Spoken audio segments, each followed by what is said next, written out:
Test 2, Section 1. A man wants to find out about a language course. Listen to the conversation between the man and the woman and answer the questions. First, you have some time to look at questions 1 to 4.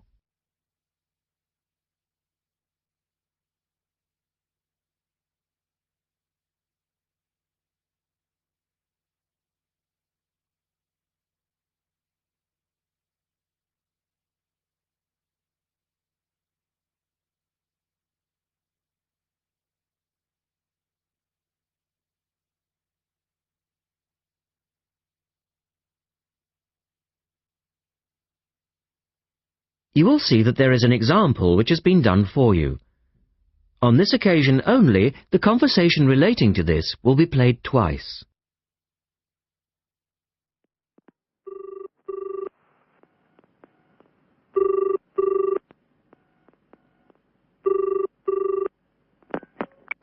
Good morning, University Language Centre. How can I help you?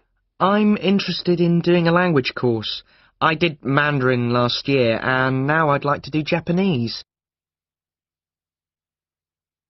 The man says he would like to do a Japanese course, so the answer is C.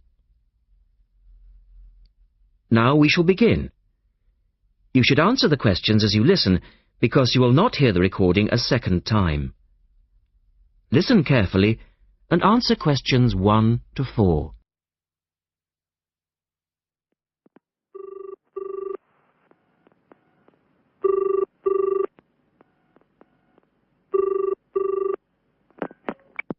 Good morning, University Language Centre. How can I help you?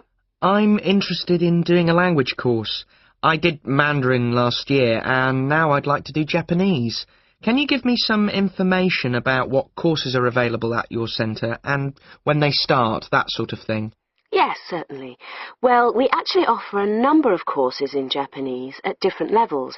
Are you looking for full-time or part-time? Oh, I couldn't manage full-time as I work every day, but evenings would be fine and certainly preferable to weekends. Well, we don't offer courses at the weekend anyway, but let me run through your options. We have a 12-week intensive course, 3 hours, 3 nights a week. That's our crash course. Or an 8-month course, 2 nights a week. I think the crash course would suit me best, as I'll be leaving for Japan in 6 months' time. Are you a beginner? Not a complete beginner, no. Well, we offer the courses at 3 levels. Beginners, lower intermediate and upper intermediate, though we don't always run them all. It depends very much on demand. I'd probably be at the lower intermediate level, as I did some Japanese at school, but that was ages ago. Right. Well, the next Level 2 course begins on Monday the 12th of September. There are still some places on that one. Otherwise, you'd have to wait until January or March. No, I'd prefer the next course. The woman asks the man for some details about himself. Look at questions 5 to 10.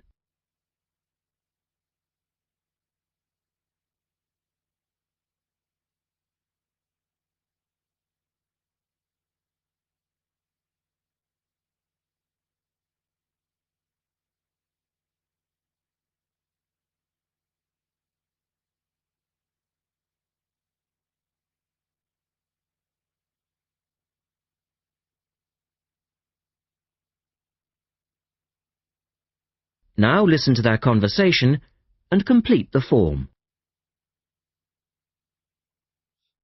Right. Can I get some details from you then, so I can send you some information? Sure.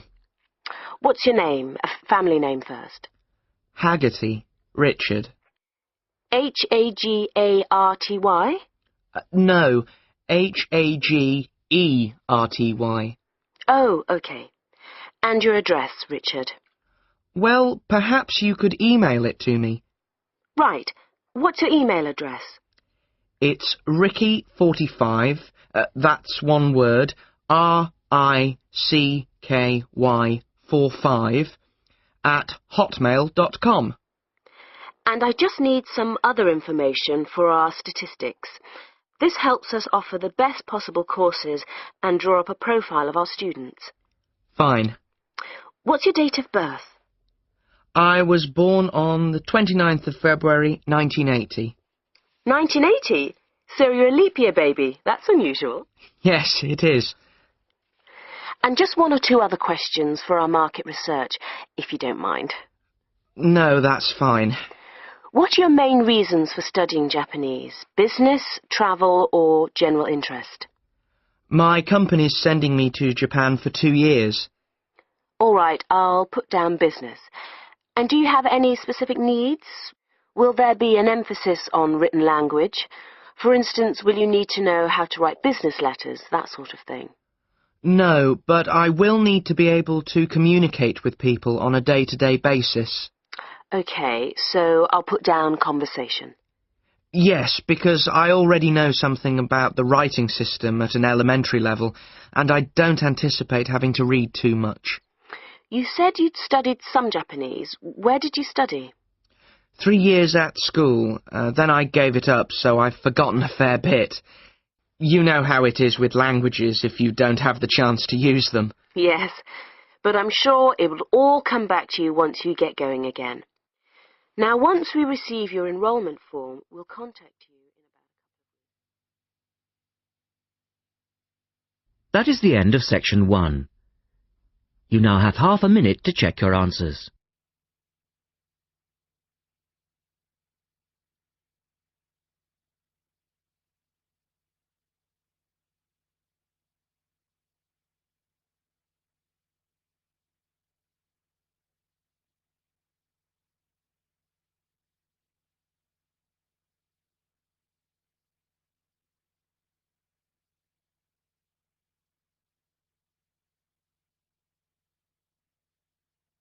Now turn to section 2 on page 54.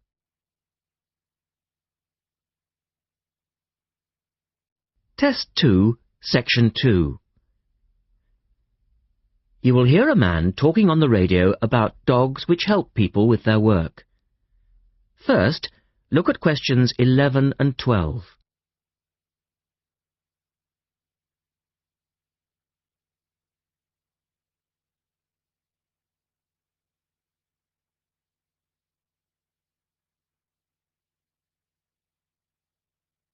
As you listen to the first part of the talk, answer questions 11 and 12.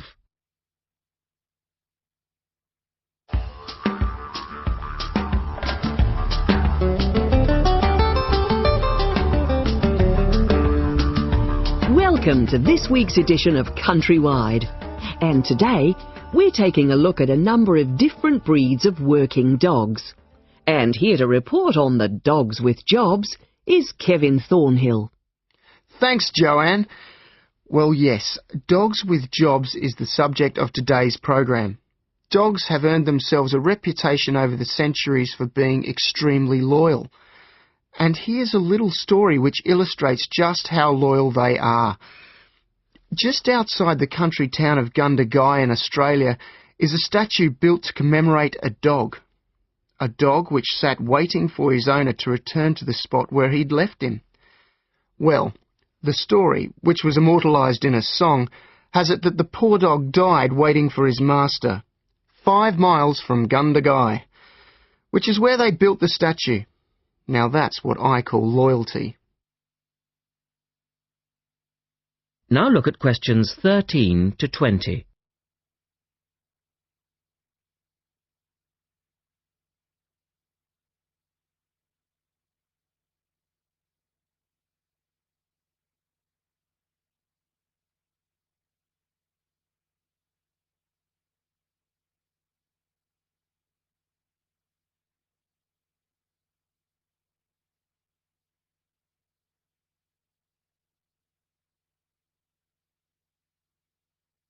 As the talk continues, complete the table for questions 13 to 20. Well, because of their loyalty and also their ability to learn practical skills, dogs can be trained to do a number of very valuable jobs. Perhaps the most well-known of working dogs is the Border Collie sheepdog. Sheepdogs which work in unison with their masters need to be smart and obedient, with a natural ability to herd sheep. Some farmers say that their dogs are so smart that they not only herd sheep, they can count them too. Another much-loved working dog is the guide dog, trained to work with the blind. Guide dogs, usually Labradors, need to be confident enough to lead their owner through traffic and crowds, but they must also be of a gentle nature. It costs a great deal of money to train a dog for this very valuable work, but the guide dog associations in the UK, America and Australia receive no government assistance, so all the money comes from donations. Another common breed of work dog is the German Shepherd. German Shepherds make excellent guard dogs and are also very appropriate as search and rescue dogs, working in disaster zones after earthquakes and avalanches. These dogs must be tough and courageous to cope with the arduous conditions of their work, and so that they can be sent anywhere in the world to assist in disaster relief operations, effective dogs and their trainers are now listed on an international database. When you arrive at an airport here, you may be greeted in the baggage hall by a detector dog, wearing a little red coat bearing the words "Quarantine." These dogs are trained to sniff out fresh fruit as well as meat, and even live animals hidden in people's bags. In order to be effective, a good detector dog must have an enormous food drive. In other words, they must really love their food. At Sydney Airport, where there are 10 detector dogs working full-time, they stop about 80 people a month trying to bring illegal goods into the country. And according to their trainers, they very rarely get it wrong. Another famous working dog is the husky. Huskies, which originally came from Siberia, have been used for decades as a means of transport on snow, particularly in Antarctica where they have played an important role. Huskies are well adapted to harsh conditions and they enjoy working in a team. But the huskies have all left Antarctica now because the international treaty prohibits their use in the territory as they are not native animals. Many people were sad to see the dogs leave Antarctica, as they had been vital to the early expeditions and earned their place in history along with the explorers. That is the end of section 2. You now have half a minute to check your answers.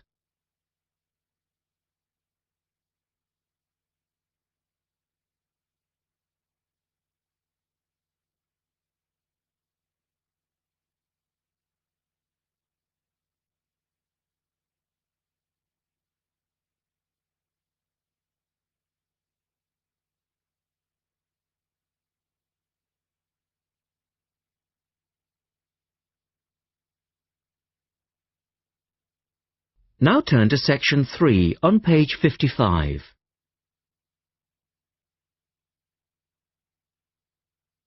Test 2, section 3. In this section, you will hear a discussion about a system of writing for the blind known as Braille. First, look at questions 21 to 23.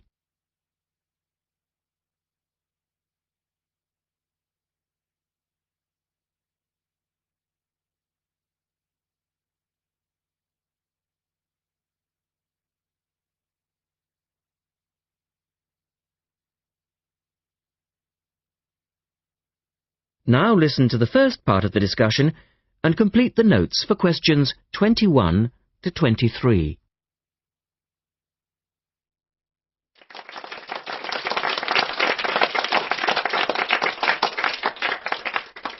We're very pleased to welcome to our special interest group today Dr. Linda Graycar, who is from the City Institute for the Blind. Linda is going to talk to us about the system of writing for the blind known as Braille. Linda, welcome. Thank you. Now, we'd like to keep this session pretty informal, and I know Linda won't mind if members of the group want to ask questions as we go along. Well, let's start with an obvious one. What is Braille, and where does it get its name from? Well, as you said, Braille is a system of writing used by and for people who cannot see. It gets its name from the man who invented it, the Frenchman Louis Braille, who lived in the early 19th century. Was Louis Braille actually blind himself? Well, he wasn't born blind, but he lost his sight at the age of 3 as the result of an accident in his father's workshop.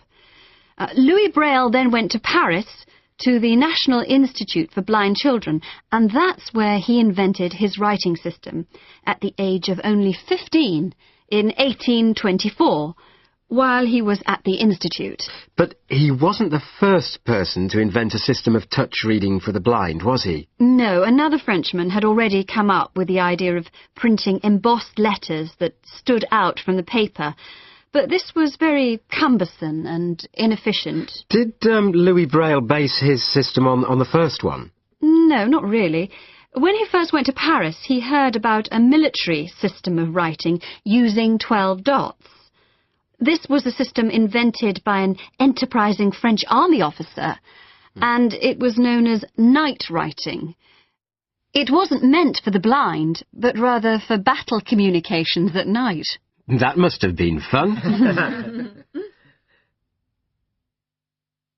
Look at questions 24 to 30.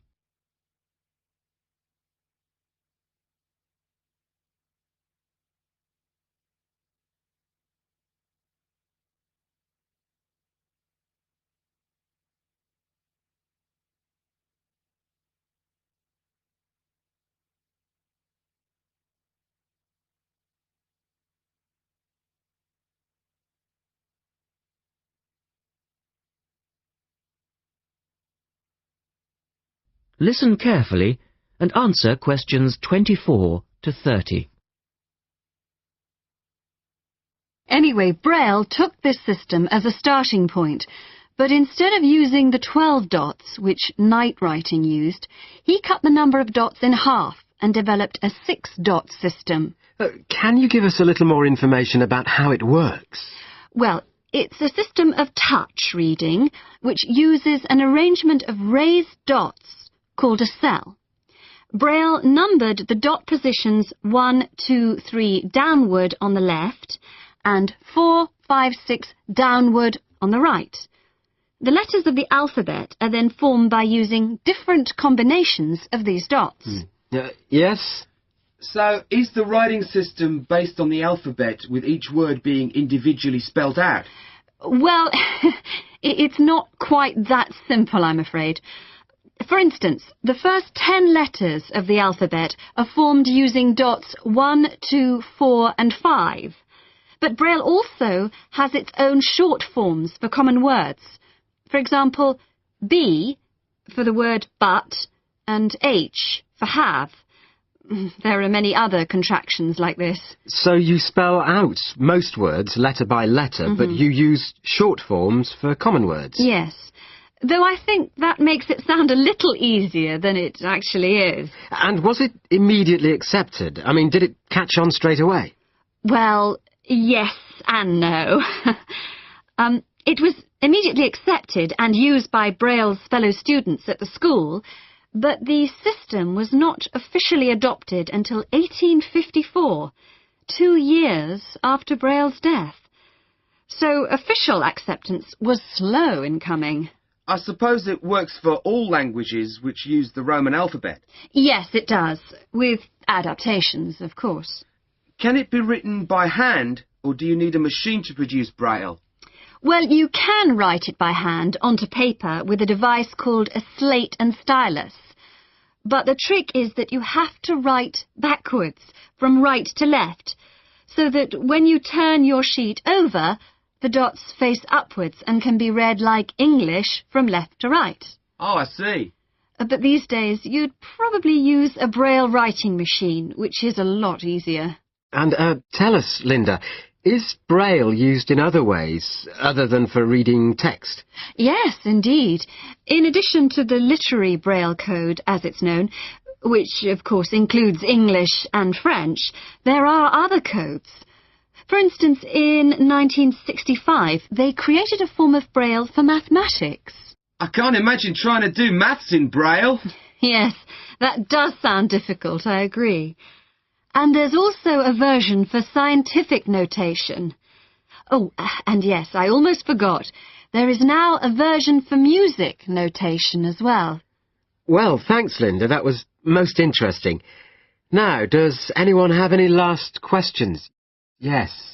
Roughly how long does it take to learn to read Braille? Can you do it in a day? Listen carefully and answer questions 24 to 30.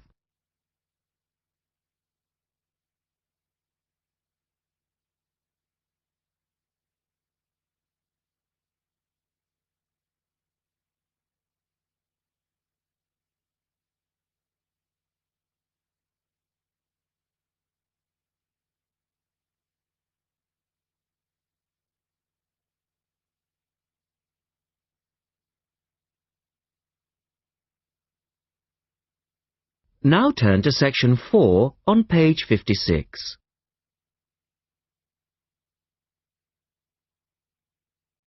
Test 2, section 4. You will hear a talk about memory in babies and young children.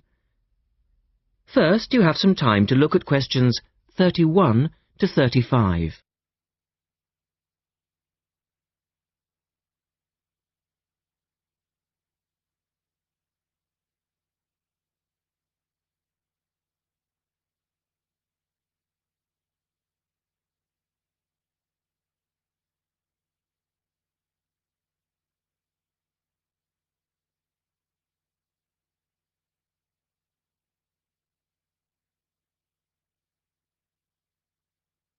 Now listen carefully and answer questions 31 to 35. We're going to look today at some experiments that have been done on memory in babies and young children. Our memories, it's true to say, work very differently, depending upon whether we are very old, very young, or somewhere in the middle. But when exactly do we start to remember things? And how much can we recall? One of the first questions that we might ask is, do babies have any kind of episodic memory? Can they remember particular events?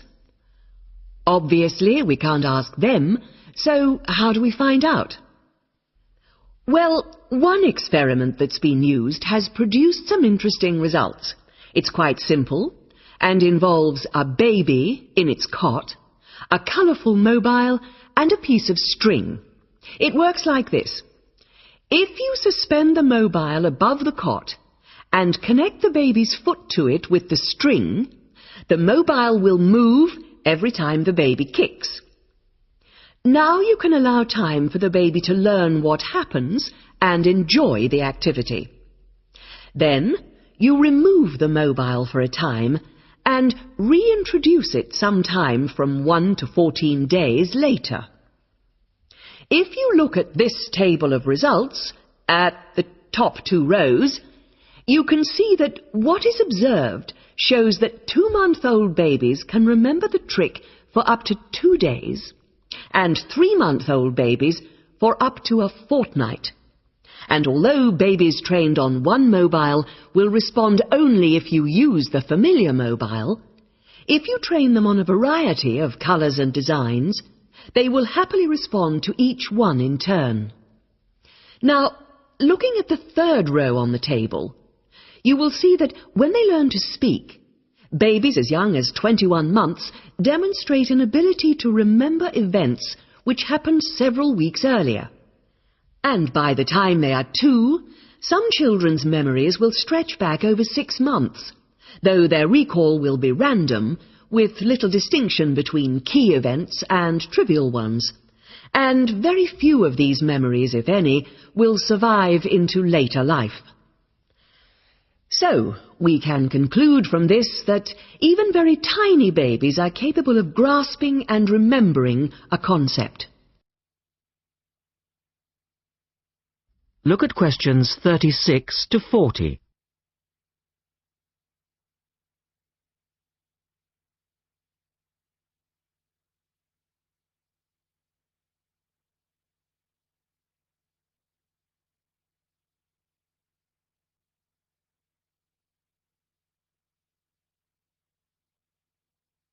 Now answer questions 36 to 40. So, how is it that young infants can suddenly remember for a considerably longer period of time? Well, one theory accounting for all of this, and this relates to the next question we might ask, is that memory develops with language. Very young children with limited vocabularies are not good at organizing their thoughts.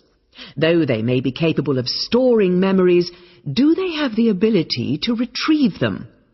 One expert has suggested an analogy with books on a library shelf. With infants, he says, it's as if early books are hard to find because they were acquired before the cataloguing system was developed. But even older children forget far more quickly than adults do. In another experiment, several 6-year-olds, 9-year-olds and adults were shown a staged incident. In other words, they all watched what they thought was a natural sequence of events. The incident went like this. A lecture, which they were listening to, was suddenly interrupted by something accidentally overturning. In this case, it was a slide projector. To add a third stage, and make the recall more demanding, this accident was then followed by an argument. In a memory test the following day, the adults and the 9-year-olds scored an average 70%, and the 6-year-olds did only slightly worse. In a retest 5 months later, the pattern was very different. The adults' memory recall hadn't changed, but the 9-year-olds had slipped to less than 60%, and the 6-year-olds could manage little better than 40% recall. In similar experiments with numbers, digit span is shown to vary enormously. That is the end of section 4. You now have half a minute to check your answers.